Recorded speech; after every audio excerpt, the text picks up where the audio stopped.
digemari dan menjanjikan.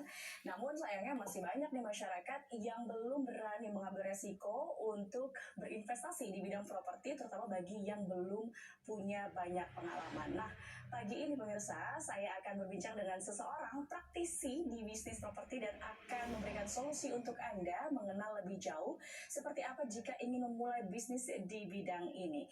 Dan langsung saja sudah hadir bersama saya, CEO Easy Property, Bapak Riko Tamperawat. Selamat pagi, Bapak. Selamat pagi, Apa kabar, Pak Riko? Mantap dong, baik, sehat selalu. Pak Riko, tadi saya sudah sampaikan ya, mungkin banyak masyarakat yang ingin berbisnis di bidang properti tapi masih banyak keraguan. Nah, biasanya berdasarkan pengalaman Anda, apa sih kendala-kendala yang dihadapi masyarakat untuk bisa berbisnis di bidang properti? Ya, kalau di properti itu yang pasti nomor satu adalah knowledge, pengetahuan dulu. Jadi orang kan nggak, ini bisnis yang bukan ikut-ikutan gitu, satu orang berbisnis, oh ya enak ya bisnis properti, terus bisa segampang itu langsung masuk. Nah, kalau di properti itu kita harus ketahui dulu bagaimana cara masuk ke dalam sektor properti dan duitnya itu dari mana sih kalau properti gitu kan. Nah, penghasilan dari sektor properti itu ada dua sebenarnya. Yang pertama adalah dari capital gain. Capital gain itu dari kenaikan harga properti tersebut. Contoh, misalnya kita beli rumah, terus kemudian tahun depan harganya naik karena banyak faktor yang membuat harga properti itu naik.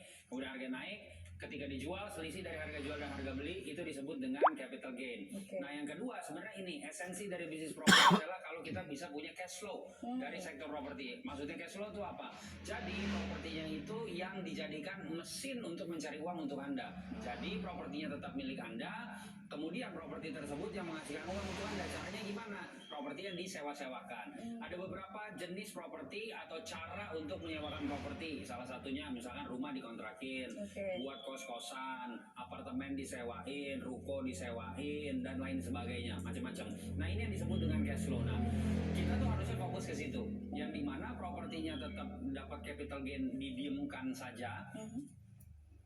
Selain itu, properti tersebut juga menghasilkan uang setiap tahun, bagaimana Anda menyewakannya, setiap bulan atau setiap minggu atau bahkan sewa secara harian. Nah, itu yang pertama, mengenai pengetahuan. Yang kedua, ketika sudah masuk ke dalam sektor properti, kita harus tahu dulu yang syarat nomor satu di properti itu.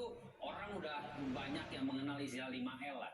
Lokasi, lokasi, lokasi, dan lokasi. Jadi kita harus tahu lokasi mana yang memang mau kita jadikan sebagai income dari properti yang kita mau ambil, seperti itu. Nah, harus diperhatikan bahwa lokasi tersebut harus bisa memberikan efek atau memberikan dampak yang dimana ramai, kemudian banyak mobilisasi masyarakat sehingga trafiknya itu tinggi dan bisnis yang kita jadikan sewa menyewa tersebut itu juga tinggi. Nah, yang ketiga pasti kendalanya nggak lain dan nggak bukan modal.